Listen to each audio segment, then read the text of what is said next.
भज करके देखो श्रद्धा से भज करके होवेगा पूरा काम सीताराम।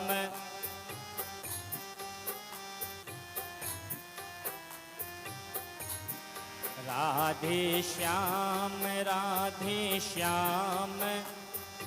जय हो।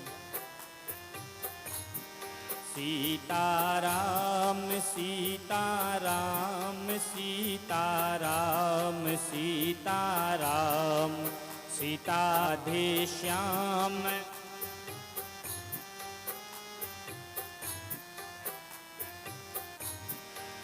बोलो सियावर रामचंद्र भगवान की जय। श्री राम। अनंतानंत कोटि ब्रह्मांड नायक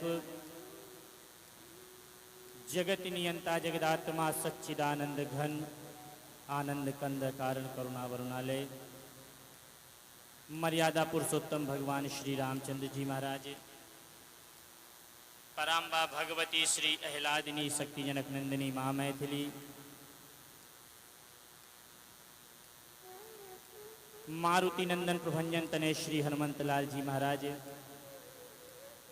अर्चनीय वंदनीय प्रातः स्मरणीय मातृ पितृचरण परमाराध्य परम पूज्य श्री सदगुरुदेव चरण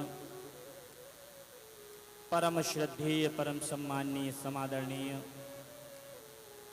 साक्षात वेद भगवान के स्वरूप जिन्होंने सुंदर कल्प वृक्ष को लगा करके तैयार किया ब्रह्मलीन प्रातः स्मरणीय नित्य वंदनीय परम पूज्य स्वामी श्री गुरु गंगेश्वरानंद जी महाराज के पावन श्री चरणों में कोटिशः बारंबार वंदन करता हूँ।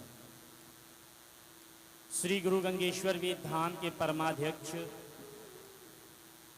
अनंत श्री विभूषित अनंत श्री समलंकृत धर्म सम्राट विद्वत वरेण्य उदार हृदय संत शिरोमणि पूज्य स्वामी श्री महामंडलेश्वर पूज्य स्वामी श्री आनंद भास्कर जी महाराज के पावन श्री चरणों में कोटिशः बारंबार वंदन। परम श्रद्धेय परम सम्माननीय समादरणीय उदार हृदय संत शिरोमणि पूज्य स्वामी श्री उमेश्वरानंद जी महाराज के पावन श्री चरणों में कोटिशः बारंबार वंदन। ब्रह्मलीन आचार्य स्वामी श्री शिवमंगलदास जी महाराज ब्रह्मलीन आचार्य स्वामी श्री अनंतराम शास्त्री जी महाराज दोनों महापुरुषों के पावन श्री चरणों में कोटिशः बारंबार वंदन। आश्रम के समस्त संत वृंद समुपस्थित परमादरणीय सज्जन वृंद भगवत पादारविंद मकरंद रसास्वादन प्राण महानुभाव एवं श्रुहित जन सत्संग प्रिबंधुओं अर्चनीया वंदनीया कौशल्यानुसुईया सावित्री स्वरूपा माताओं बहनों एवं प्यारे भाइयों प्रेम से बोलिए जय श्री राम। कल आप लोगों के बीच में चर्चा चल रही थी श्री रामचरितमानस जी के माध्यम से मैंने आपके बीच में उदाहरण रखा था। कवि कुल कमल दिवाकर गोस्वामी तुलसीदास जी महाराज कहते हैं अपतु अजामिल गजुगनिकाऊ अपतु अजामिल गजुगनिकाऊ भय मुकुट हरि नाम प्रभाऊ। बोली भक्त वत्सल भगवान की जय। अजामिल की चर्चा मैंने आपके बीच में रखी थी। गोस्वामी तुलसीदास जी महाराज उदाहरण देते हैं अजामिल का। अजामिल का बड़ा सुंदर उदाहरण देते हैं। कल मैंने आपको बताया था कानकुब्ज नगर में एक ब्राह्मण परिवार रहता था। उस ब्राह्मण परिवार में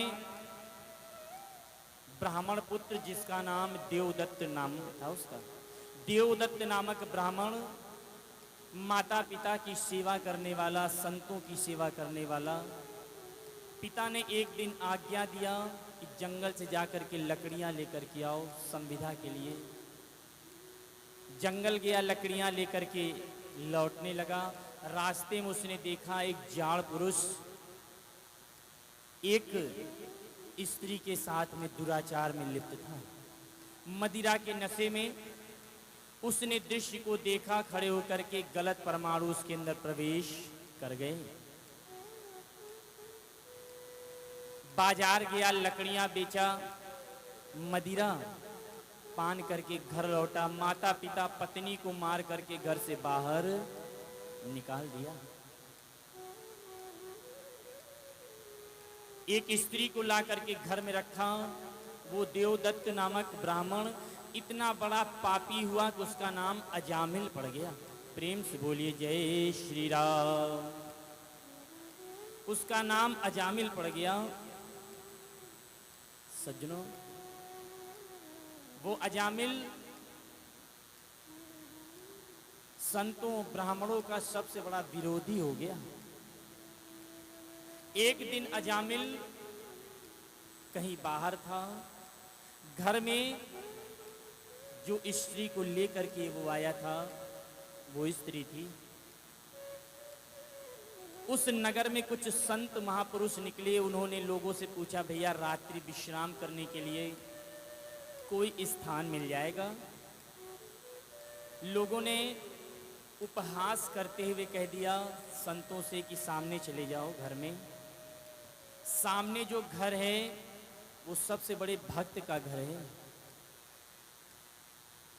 सज्जनों, कल मैंने आपको बताया था, आप सभी लोगों को स्मरण होगा, जीवन में कभी किसी का उपहास नहीं उड़ाना चाहिए, कभी किसी का मजाक नहीं उड़ाना चाहिए। लोग, कोई काला है, कोई गोरा है, कोई अगर अपाहिज है, कोई विकलांग है, तो लोग उसे देख करके हंसी उड़ाते हैं, हंसते हैं। कोई लंबा है, कोई छोटा है, प्यारी आत्माओं, लेकिन जो ये शरीर है, ये हर व्यक्ति का ये शरीर पानी का बुलबुला है। हम इस पे थोड़ा भी अधिकार या अहंकार नहीं कर सकते। अगले पल में न जाने क्या हो जाए, ये किसी को भी पता नहीं है। सज्जनों, आज कष्ट होता है इस बात को जान करके, देख करके, कि लोग संतों का उपहास आज भी उड़ाते हैं। संतों का उपहास, ब्राह्मणों का उपहास मैंने देखा है।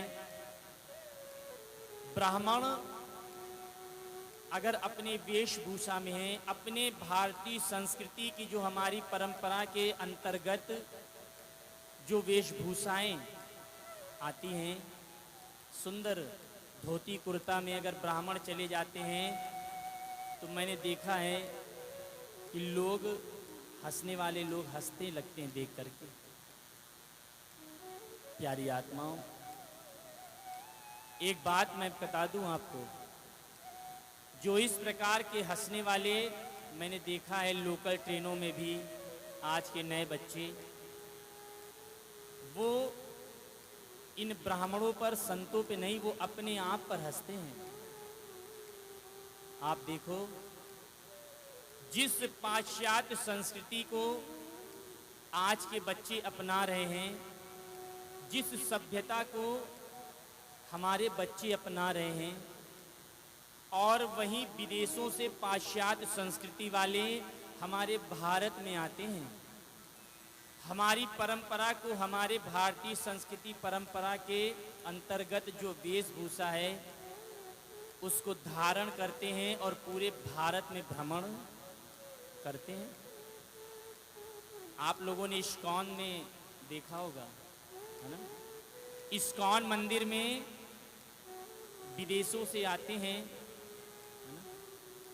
विदेशों से महिलाएं आती हैं, पुरुष वर्ग आते हैं, और जिस वस्त्र का त्याग हम लोगों ने कर दिया, हमारे बच्चों ने कर दिया, उस सुंदर वस्त्र को महिलाएं देखा होगा आप लोगों ने, सुंदर भगवा कलर में साड़ी पहन करके, है ना, सर पर पल्लू रख करके, और पुरुष वर्ग सुंदर धोती कुर्ता में गली गली टहलते हैं, हरे रामा हरे कृष्णा का कीर्तन करते हुए टहलते हैं, है ना।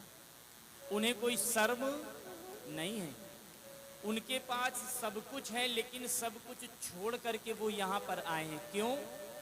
प्रश्न उठता है। उनके पास सब कुछ है, लेकिन वो शांति नहीं है जो शांति हमारे आपके पास है। हमारे आपके इस परंपरा में, इस सुंदर वस्त्र में, इस कल्प वृक्ष की छांव में जो शांति है, वो शांति उनके पास नहीं है। उस शांति की तलाश में वो सब कुछ छोड़ करके आते हैं।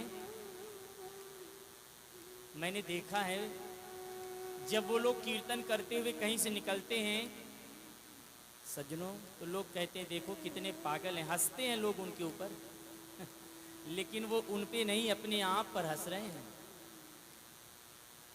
प्यारी आत्माओं, उन्होंने तो शांति को प्राप्त कर लिया, और उनके द्वारा छोड़ा हुआ, उनके द्वारा छोड़ी गई सारी चीजें हम लोग अपनाते चले गए। हमारे वस्त्र बदल गए, है ना, वस्त्रों की कमी होती चली गई धीरे धीरे। प्यारी आत्माओं, तो जीवन में हमें ये सारी चीजों को समाज में देखना पड़ेगा।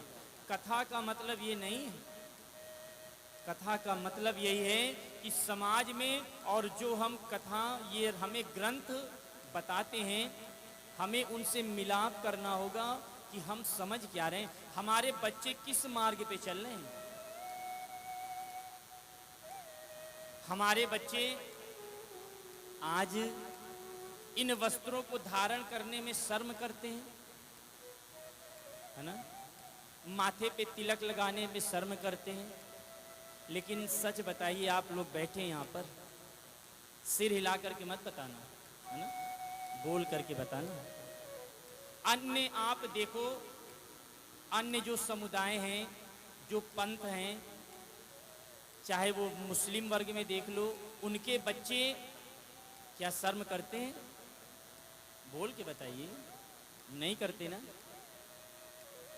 उनके बच्चे शर्म नहीं करते, चाहे वो कुछ भी हो जाए, लेकिन वो अपनी परंपरा को पूर्णतः निभाते हैं, है ना। अच्छा, एक बात और बताऊं, प्रेम से बोलिए जय श्री राम। ध्यान को केंद्रित रखें। आप देखिए, प्रेम से बोलिए जय श्री राम। हमारे बच्चे अगर उनसे मंदिर जाने के लिए कहो तो उन्हें शर्म आती है ना। लेकिन आप यहीं बंबई में मैंने देखा है,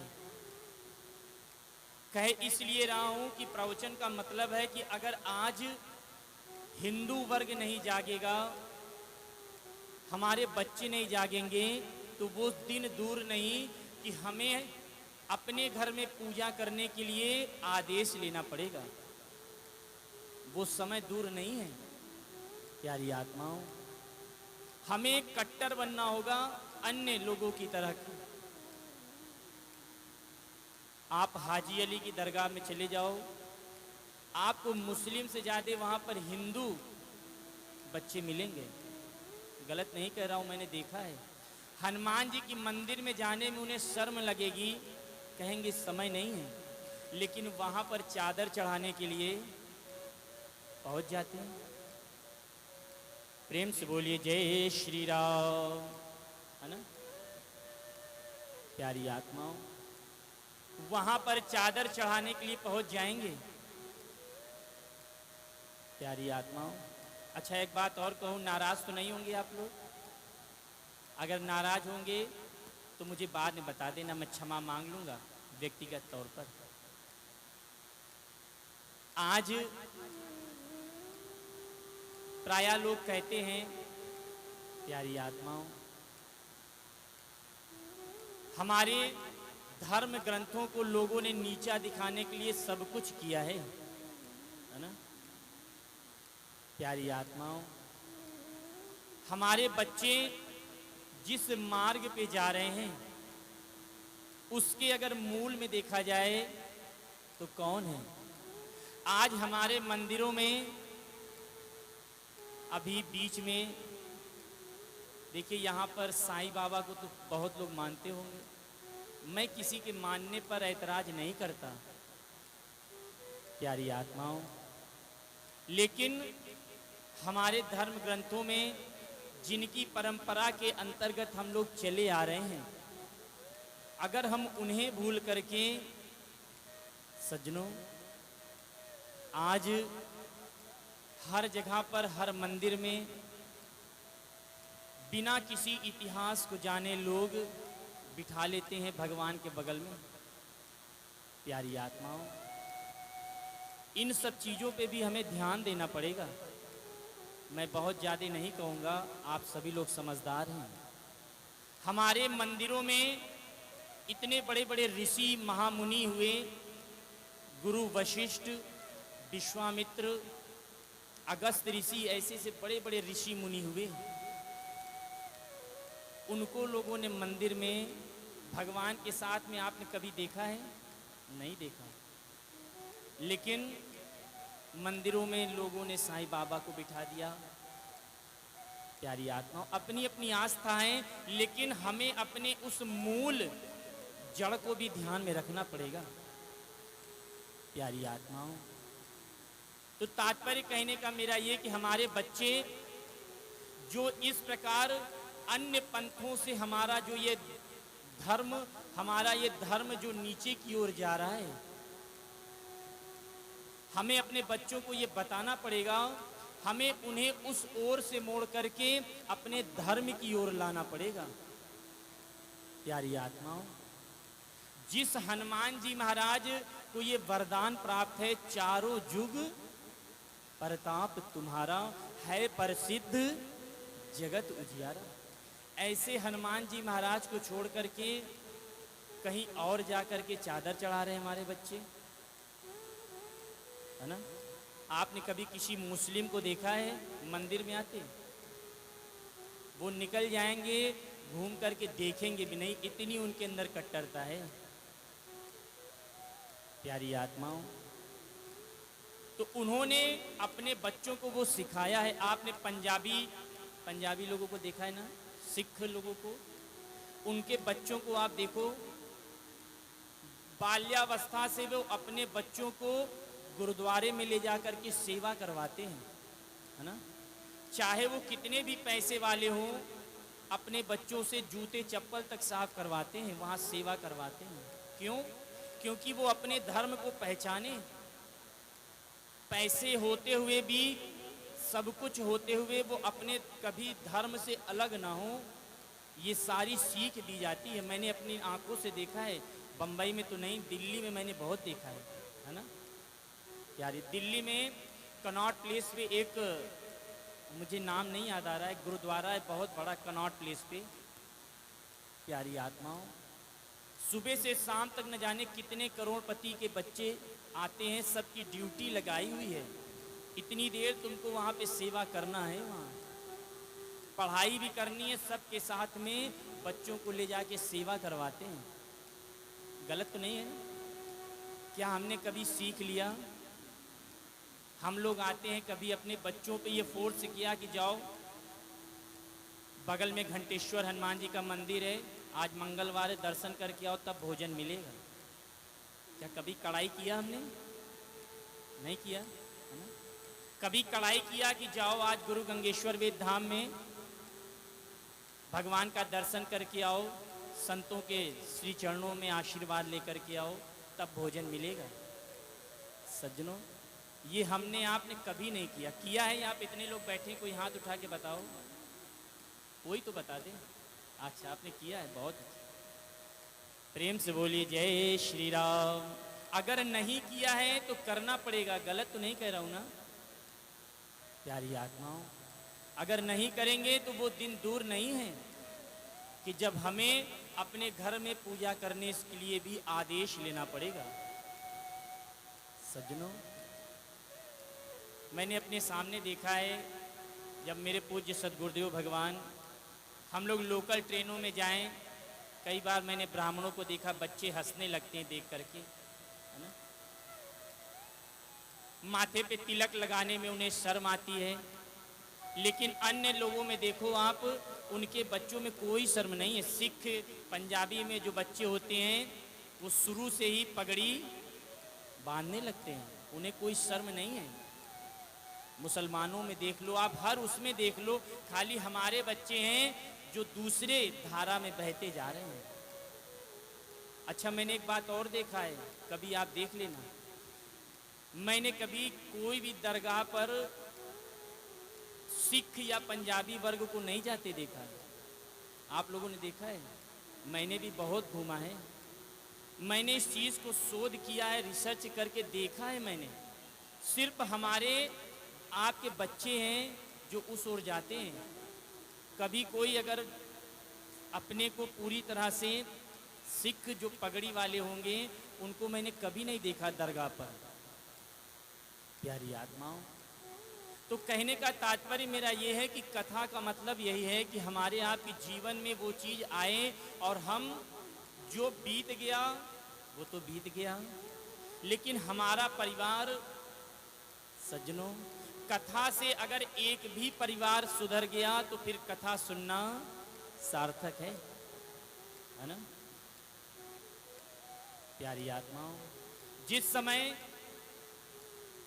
संतों का उपहास उड़ाते हुए लोगों ने कहा सामने चले जाओ, बहुत बड़े भक्त का घर है, संत आ गए, आकर के द्वार पर आवाज लगाई उन्होंने, भिक्षाम देही। आवाज लगाया, उस अजामिल की पत्नी, वो स्त्री निकल करके आई। उसने कहा, महाराज आपको यहां किसने भेज दिया?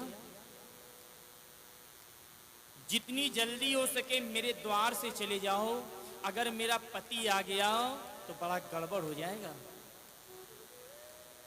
संतों ने कहा, पुत्री, संत जिसके द्वार पर पहुंच जाते हैं उसका कल्याण किए बिना जाते नहीं हैं।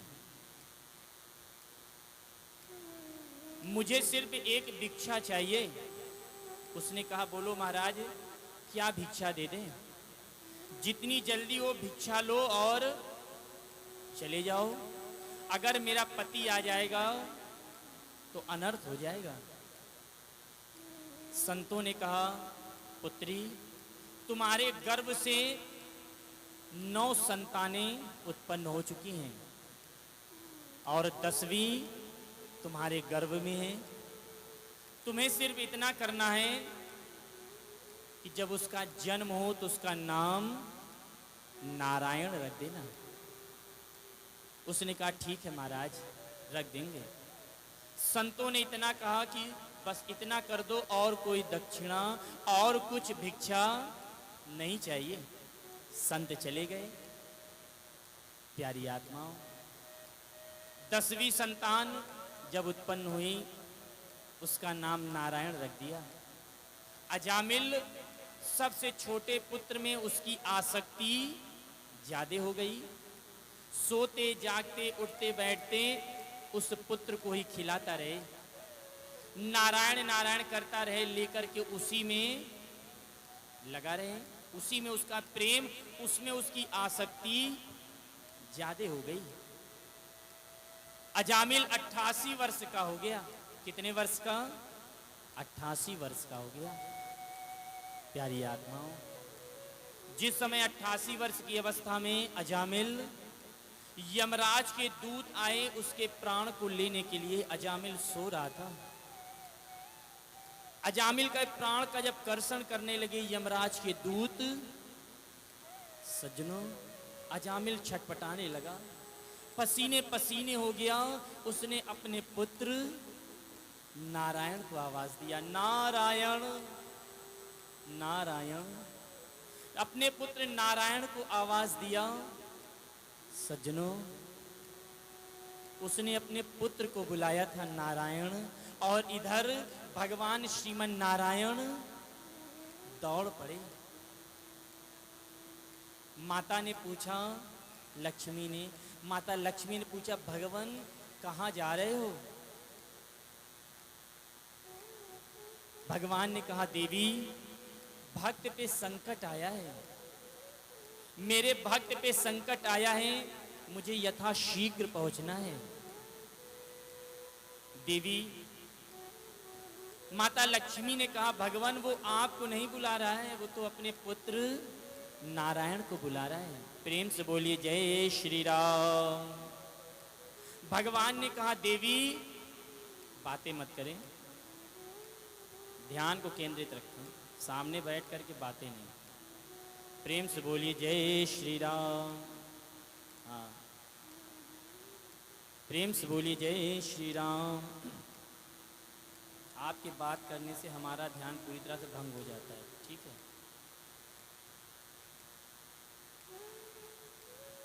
माता लक्ष्मी ने कहा, भगवान वो आपको नहीं, अपने पुत्र को बुला रहा है।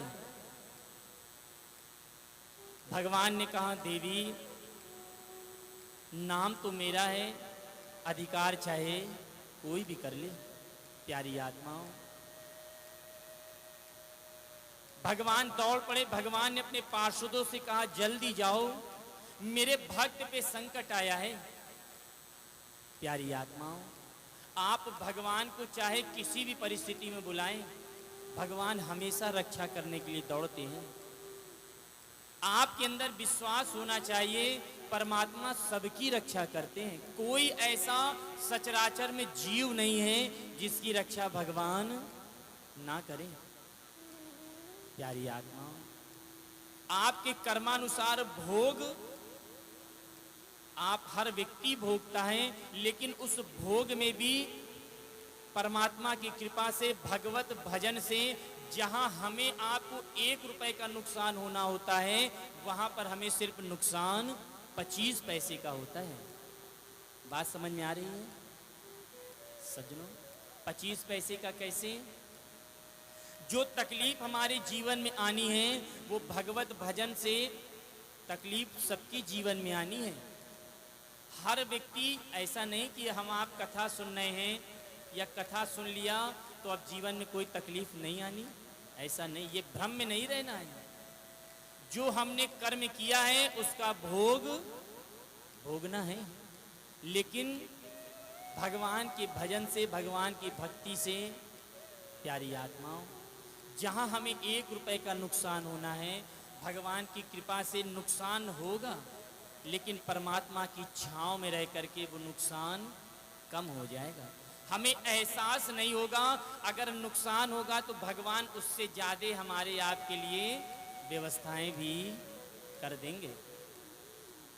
सज्जनों, परमात्मा पे विश्वास होना है। मुझे एक बात याद आई, वाराणसी में एक घाट पर एक महात्मा जी रोज सुबह स्नान करते। प्रेम से बोलिए जय श्री राम। बात समझ में आ रही? पीछे तक आ रही है? एक महात्मा जी काशी में घाट पर स्नान करते सुबह ब्रह्म मुहूर्त में 3:30-4 बजे, और स्नान करने के बाद पूरे शरीर में भस्म लगाते। भस्मी लगाने के बाद में घाट को वैसे ही छोड़ करके वो चले जाते। उसके बाद वहीं पर एक धोबी आता, पूरे घाट की सफाई करता और रोज कहता, न जाने कौन आते हैं यहाँ पर, मैं सफाई करके रात्रि को भी जाता हूँ, सुबह आता हूँ तो देखता हूँ पूरे में भस्मी फैली रहती है। और जाने लगता वो धोबी तो वहाँ पे लोगों से कह के जाता, भैया कौन आते हैं यहाँ पर? लोगों ने कहा है कि महात्मा जी आते हैं। उसने कहा, महात्मा जी से कह दो कि जो ये भस्मी फैला देते हैं इसको साफ कर दिया करें। 2 दिन 4 दिन बीत गया, वही स्थिति थी। एक दिन उस धोबी ने कहा कि आज मैं खुद समझाऊंगा महात्मा जी को। सुबह सुबह वो भी पहुंच गया ब्रह्म मुहूर्त में और एक डंडा लेकर के बैठ गया किनारे। महात्मा जी आए, गंगा स्नान किया उन्होंने और लगे भस्मी लगाने पूरे शरीर में। जब भस्मी लगाने लगे और भस्मी लगा के जाने लगे तो डंडा लेकर के उस धोबी ने दौड़ा लिया महात्मा जी को। इधर महात्मा जी को उस धोबी ने दौड़ाया और उधर भगवान दौड़ पड़े। महात्मा जी भक्त थे भगवान के, भगवान उनकी रक्षा करने के लिए दौड़े और इधर मामला गड़बड़ हो गया। इधर क्या हुआ कि जो महात्मा जी थे वो अपना समसा उठाए और वो भी दौड़ पड़े धोबी को मारने। जब महात्मा जी दौड़े तो भगवान रुक गए। जितनी तेज भगवान गए थे उतनी तेज वापस लौट करके आए। माता लक्ष्मी ने पूछा, भगवान बड़ी जल्दी गए थे, लौट आए, क्या होगा? उन्होंने कहा, देवी क्या बताएं, मेरे भक्त पे संकट पड़ा था लेकिन मेरे जाने की आवश्यकता नहीं रही, लौट आया। माता ने पूछा क्या हुआ? उन्होंने कहा, अरे मेरे भक्त के पीछे एक धोबी डंडे लेकर के दौड़ा था लेकिन वहां तो दोनों धोबी हो गए, है ना, दोनों धोबी हो गए। एक तो धोबी पहले से था, महात्मा जी भी उसी रंग में रंग गए। प्यारी आत्मा, मैंने आपको बताया था ना, अगर दो समझदार मिल जाएंगे, दोनों कहेंगे कि हम ही समझदार, वहां पे कभी भी गुत्थी सुलझने वाली नहीं है। चाहे वो परिवार हो, चाहे वो समाज हो, कहीं भी हो, एक व्यक्ति को हमेशा झुकना पड़ेगा, तभी समाज चल सकता है। वो समिति, वो परिवार तभी चलेगा जहां पर झुकना होगा हमें, है ना सज्जनों। और झुकता कौन है? जो भरा हुआ होता है। जिस वृक्ष में फल लगे होते हैं वो हमेशा झुका हुआ होता है। और तन करके कौन खड़ा होता है? जिसमें कुछ लगा नहीं रहता है ना, जिसमें ना कोई फल होते हैं ना कोई फूल होते हैं। प्यारी आत्माओं, तो परमात्मा पे विश्वास होना चाहिए, सरल भाव होना चाहिए। उसने अपने पुत्र नारायण को बुलाया। भगवान ने कहा पार्षदों से, दौड़ो मेरे भक्त की रक्षा करो। पार्षद आए, यमराज के दूतों को मार करके भगा दिया। यमराज के दूत लौट करके गए। उन्होंने यमराज से कहा, प्यारी आत्माओं, धर्मराज से कहा उन्होंने, प्रभु आपने मुझे भेजा था अजामिल के प्राण को कर्षण करने के लिए।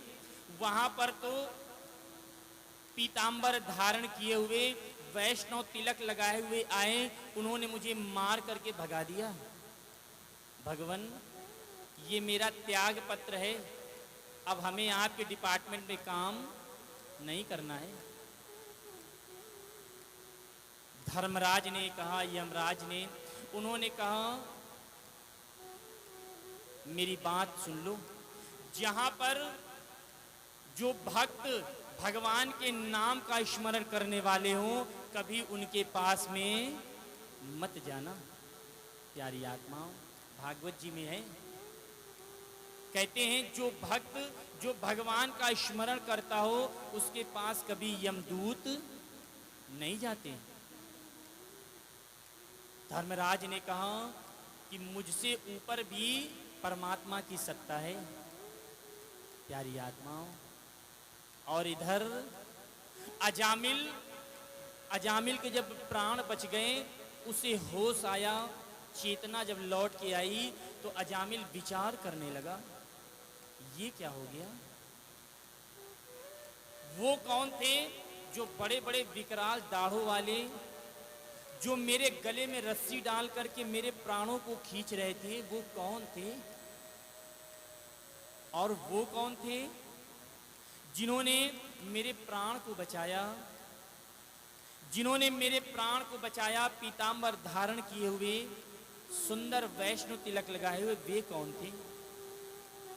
प्यारी आत्माओं, अजामिल ने कहा, हो ना हो स्वयं भगवान श्रीमन नारायण ने आकर के मेरी रक्षा की है, भगवान ने मेरी रक्षा की है। अजामिल विलाप करने लगा कि ये मुझसे क्या हो गया, पूरा जीवन मैंने बिता दिया, पूरा समय जीवन का मेरे निकल गया, मैंने भगवान के भजन को छोड़ दिया, धोखा हो गया मुझसे।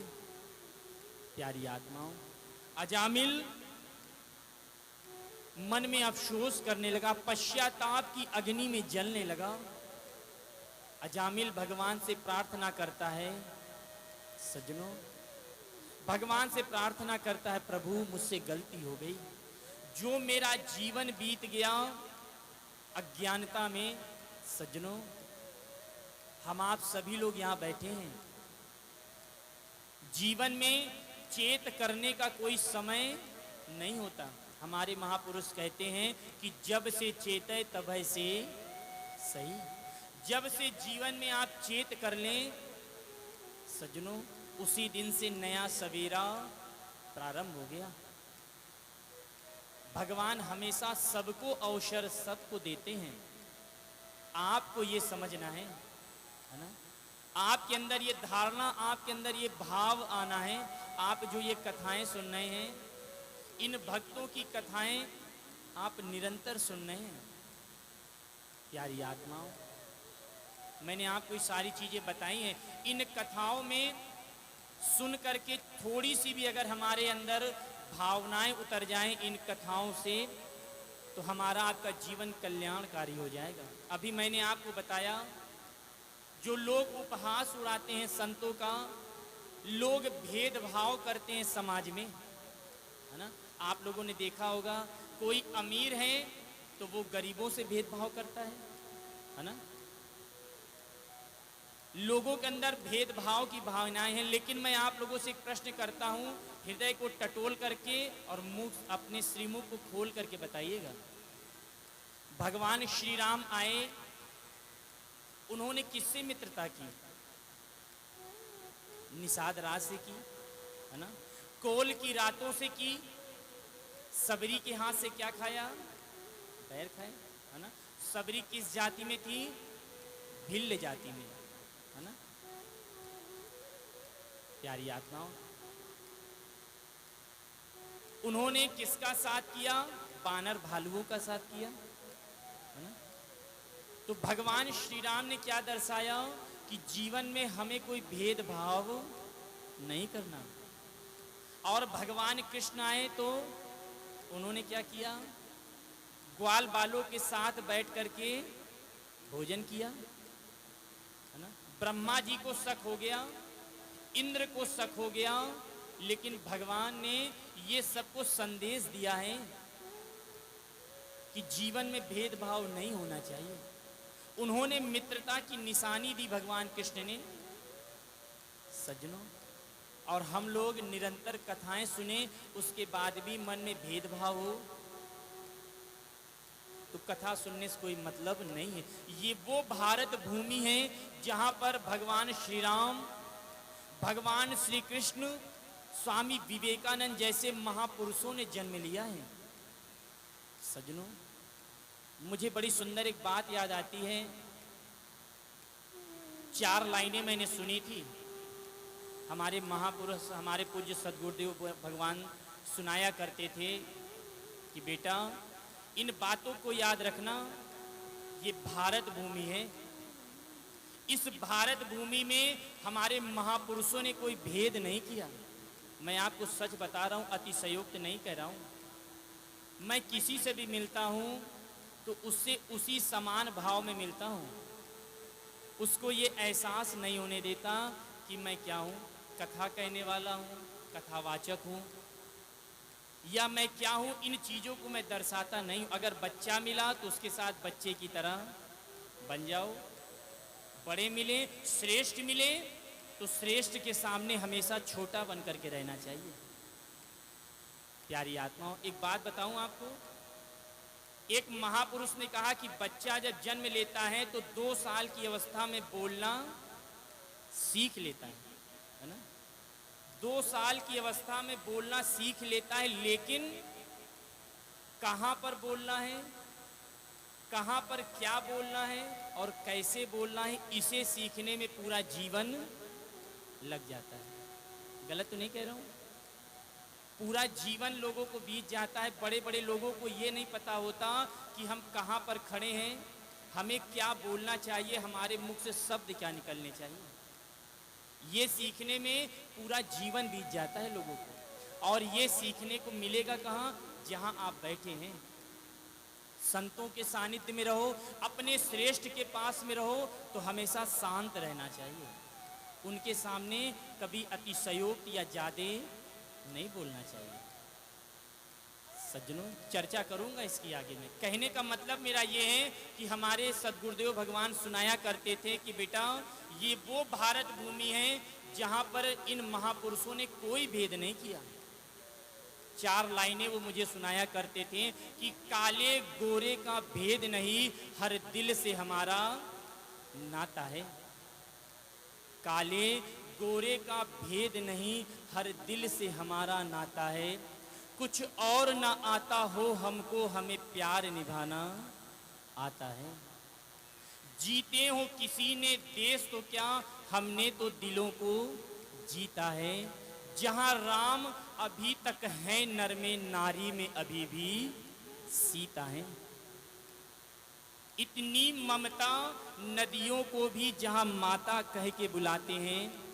इतना सम्मान, इतना आदर, इंसान तो क्या पत्थर भी पूजे जाते हैं। इस धरती पे हमने जन्म लिया, ये सोच के मैं इतराता हूँ, भारत का रहने वाला हूँ, भारत की बात सुनाता हूँ। प्रेम से बोलिए जय श्री राम। तो जीवन में भेदभाव नहीं करना है ना। अजामिल आज पश्चाताप कर रहा है, भगवान से पश्चाताप की अग्नि में जलते हुए अजामिल प्रार्थना करता है। कल आपको बताऊंगा। अजामिल जो प्रार्थना कर रहा है वो हमारे आपके सबके जीवन के लिए है। कल चर्चा करेंगे। आइए वाणी को विश्राम की ओर लेके चलते हैं। प्यारी आत्माओं, आज कितनी तारीख हो गई? 14 तारीख हो गई। देखते देखते 14 दिन बीत गए। ऐसा लगता है कि कल से ही प्रारंभ हुई है कथा, है ना। सज्जनों, ये भगवान की कथा है। जीवन के जो अच्छे दिन होते हैं वो ऐसे चुटकी बजाते निकल जाते हैं ना। अभी कोई गम का समय हो तो आप घड़ी देखते रहो, समय बीतता नहीं है ना। इसीलिए कहते हैं ये जीवन के जो अच्छे समय हैं इसे बढ़िया प्रेम से बिता लो। प्यारी आत्माओं, यहाँ पर आने के बाद सारे संकट भूल जाएंगे, ये मेरा दावा है। आप आकर के देखो यहाँ पर। आइए, आप सभी आगंतुक महानुभाव की मंगल कामना करते हुए वाणी को विराम देता हूँ।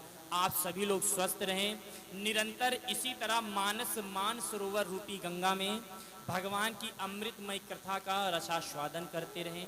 यही शुभकामनाएं हैं। निरोग रहें आप लोग, सभी लोग आरोग्य होकर के ऐसे ही मुस्कुराते रहें, है ना। इसी मंगल कामना के साथ में वाणी को विश्राम। आज सोमवार है, भगवान शिव का सुंदर सा भजन हम सभी लोग करेंगे, उसके बाद वाणी को विराम देंगे। बोलो सियावर रामचंद्र भगवान की जय। श्री राम जय राम, जय जय राम। श्री राम हम जय जय राम। श्री राम जय राम, जय जय राम। श्री राम जय राम, जय जय राम। श्री राम जय राम, जय जय राम। श्री राम जय जय राम। श्री राम जय राम, जय। बोलो सियावर रामचंद्र भगवान की जय। आइए, बड़ा सुंदर सा भजन है। सभी लोग ध्यान को बिल्कुल आनंदित करें और मेरे साथ में बोलें। ये भजन उस समय का है जिस समय भगवान महारास करने लगे और इधर महारास प्रारंभ होता है और उधर माता पार्वती तैयार होने लगी। सज्जनों, भगवान शिव ने देखा माता पार्वती तैयार हो रही हैं। भगवान ने कहा, देवी कहाँ जा रही हो? माता पार्वती ने कहा, भगवान महाराज करने जा रहे हैं, वही दर्शन करने जा रहे हैं। भोलेनाथ कहते क्या हैं, आइए सभी लोग बोलेंगे। बोलो शंकर भगवान की जय। एक दिन वो भोले भंडारी, एक दिन वो भोले भंडारी बन कर के ब्रिज नारी बिरज में आ गए हैं, बिरज में आ गए हैं। बोलो शंकर भगवान की जय। तो किस प्रकार सभी लोग मेरे साथ में बोलेंगे।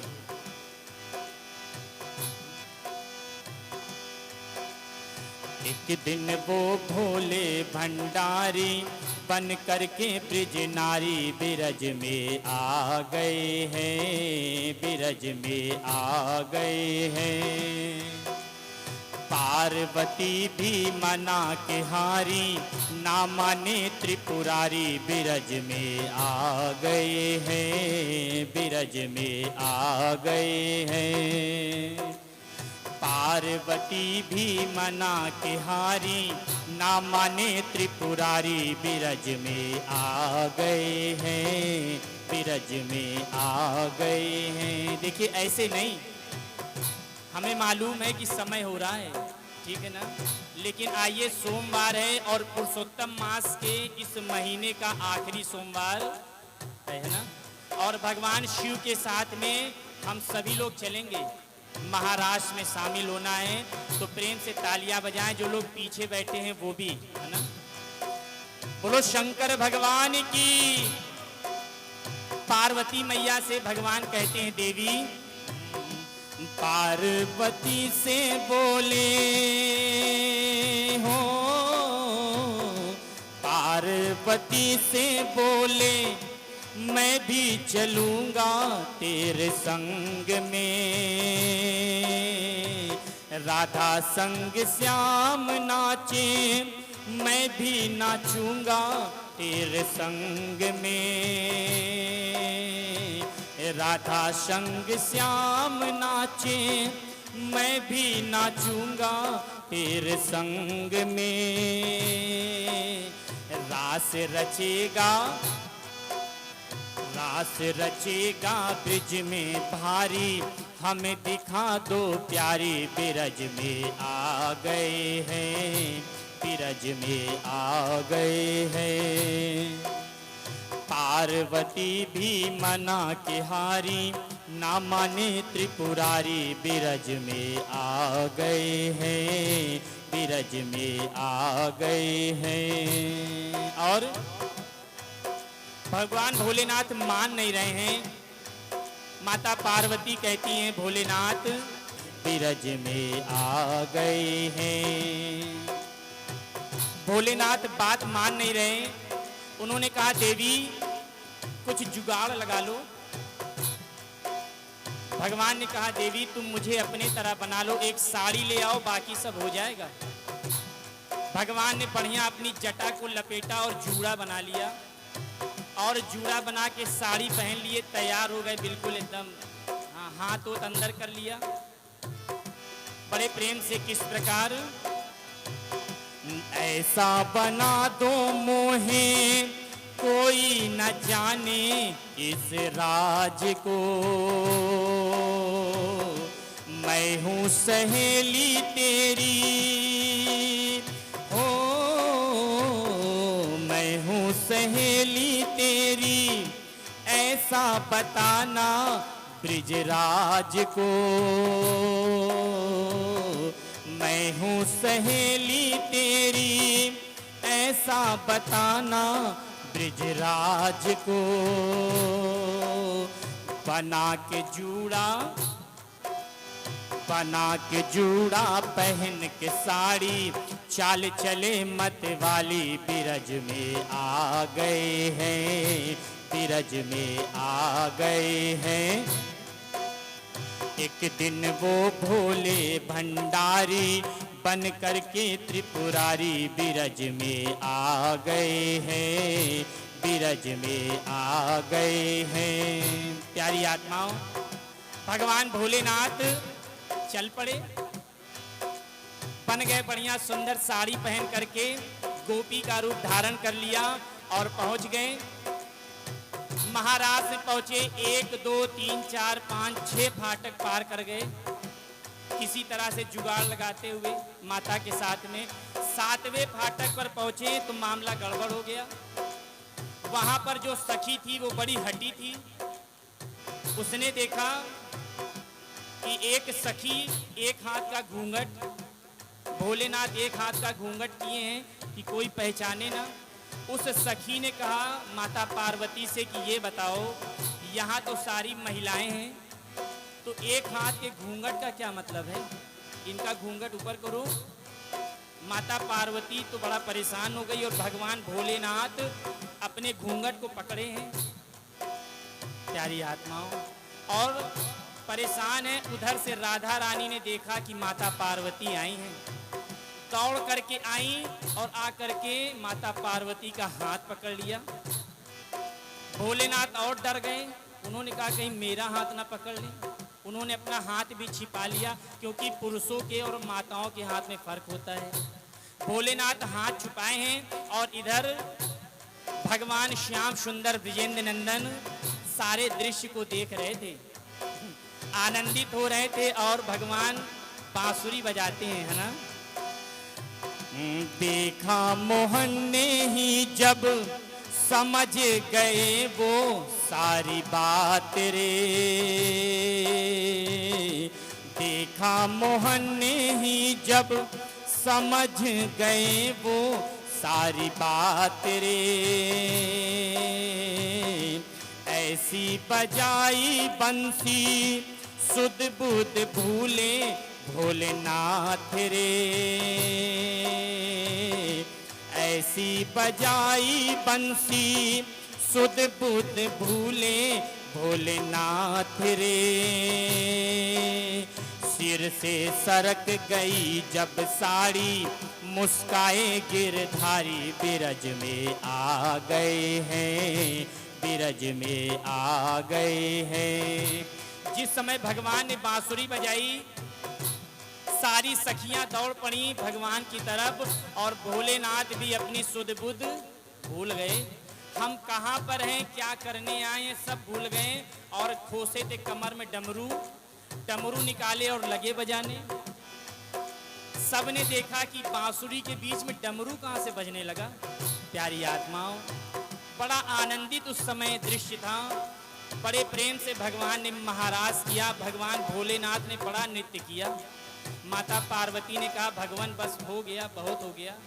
उन्होंने कहा देवी बड़ा अच्छा हुआ तुम ले आई, हम तो भूल ही गए थे, भांग भी थोड़ा ज़्यादा खा लिए थे इसलिए भूल गए। कोई बात नहीं, भगवान कृष्ण ने गोपेश्वर महादेव की स्थापना की। आप लोगों ने किया है, कोई वृंदावन गए होंगे तो गोपेश्वर महादेव का दर्शन जरूर करना।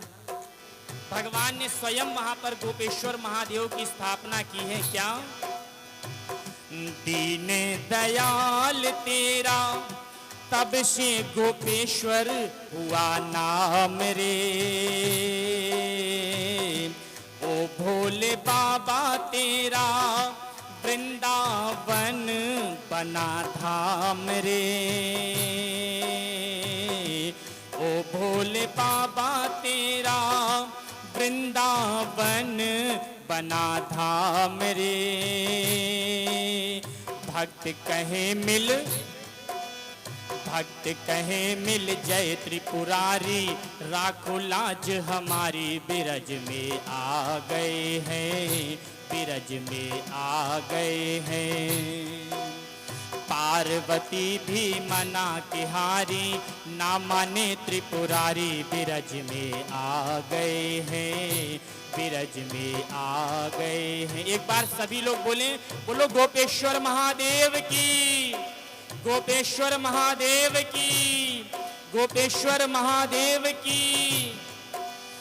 एक दिन वो भोले भंडारी बन करके ब्रिज नारी, बिरज में आ गए हैं, बिरज में आ गए हैं, विरज में आ गए हैं।